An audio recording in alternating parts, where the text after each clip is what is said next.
J'ai participé pour le compte du Partenariat français pour l'eau à l'intercession du climat.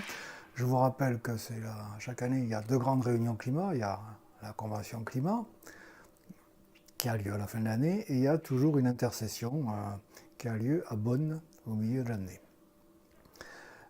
Il y avait cette année un Technical Expert Meeting, un groupe d'experts qui avait été mis en place pour mieux préciser ce que c'est que l'adaptation. Dossier difficile, vous savez que l'adaptation est une demande très forte des pays du Sud, ça recouvre un champ très large.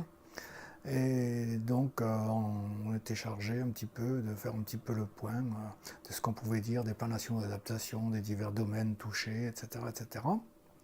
Une réunion qui a regroupé une centaine de personnes, beaucoup de pays du Sud, qui était intéressante, qui a permis de bien poser les problèmes.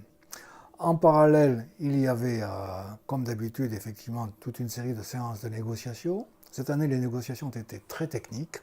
Elles portaient sur les conditions de révision des contributions nationales pour rester dans l'accord des 2 degrés, sur le cadre de transparence, quel type d'informations doivent être fournies par les États pour vérifier qu'on reste dans les trajectoires définies, et puis sur l'adaptation, c'est quoi l'adaptation? Alors sur ce dernier sujet, j'ai le sentiment qu'on est encore tout au début de la réflexion. Ça couvre un domaine très large, des contextes géographiques très variés.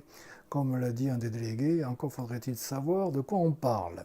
Donc nous sommes tout à fait au début de la réflexion. Il y avait en parallèle une série aussi de side events intéressants, avec de nombreuses plateformes régionales qui visent à aider les pays du Sud. Donc une réunion assez studieuse en général, dont je dirais que la principale caractéristique est que nous avons évité les sujets qui fâchent, et notamment le sujet principal qui est quelle disposition prendre suite à la position américaine. Un dossier qui a été renvoyé à la COP23, comme vous pouvez vous en douter, qui risque d'être le sujet de fond, puisqu'effectivement il va falloir bien examiner les conséquences, ce que nous avons soigneusement évité à Bonn.